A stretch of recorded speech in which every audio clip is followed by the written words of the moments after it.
Les polluants, ce sont des perturbateurs endocriniens. Qu'est-ce que ça veut dire? Ça veut dire qu'ils sont capables de modifier le fonctionnement d'une hormone.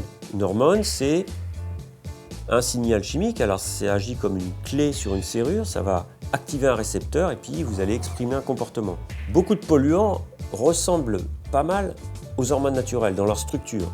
Et donc en fait, ils vont être capables de se mettre à la place de l'hormone naturelle et donc de perturber le fonctionnement, par exemple d'activer une fonction alors que c'est pas le moment. C'est ce qu'on appelle les hormonomimétiques aussi, c'est-à-dire qu'il y a une ressemblance et on va tromper le récepteur avec quelque chose de synthétique comme un pesticide par exemple. Quand on regarde dans les colonies et puis quand on a un suivi d'oiseaux baguets, on s'aperçoit qu'il y a pas mal d'oiseaux, par exemple chez les mouettes tridactyles, qui ne se reproduisent pas. Ils sont sur des nids, mais il n'y a pas d'œufs ou pas de poussins. Et quand on compare les niveaux, par exemple, de mercure des oiseaux qui se reproduisent et ceux qui ne se reproduisent pas, on voit que ceux qui ne se reproduisent pas ont des taux plus forts. Et après, on est allé plus loin, on s'est dit, mais alors pourquoi est-ce que ça bloque comme ça la reproduction?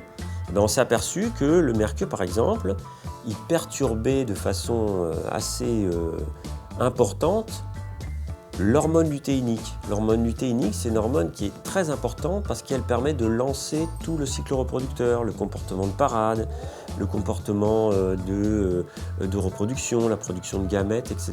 pour la reproduction. L'impact de ces polluants, c'est que ça va affecter leur fécondité.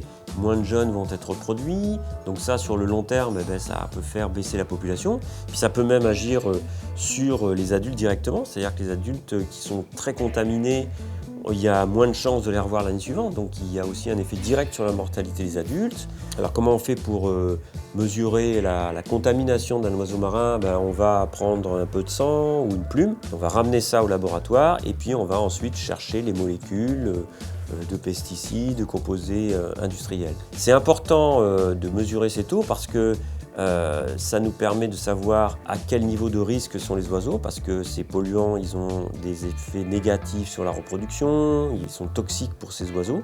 Et puis c'est important de les suivre régulièrement sur le long terme dans l'environnement pour d'une part voir si par exemple des polluants qui sont interdits commencent à montrer des signes de déclin parce qu'il y a une politique qui a permis d'interdire ces polluants. Donc on veut savoir un peu l'efficacité des mesures d'interdiction. Et c'est aussi pour suivre l'arrivée de nouvelles molécules, de nouveaux polluants émergents dans l'environnement. Alors ce qu'il faut bien comprendre, c'est que les polluants, ils vont rentrer dans l'organisme des oiseaux et leur poser des problèmes, mais la glace de mer, elle joue un rôle important aussi parce qu'elle piège une partie de ces polluants.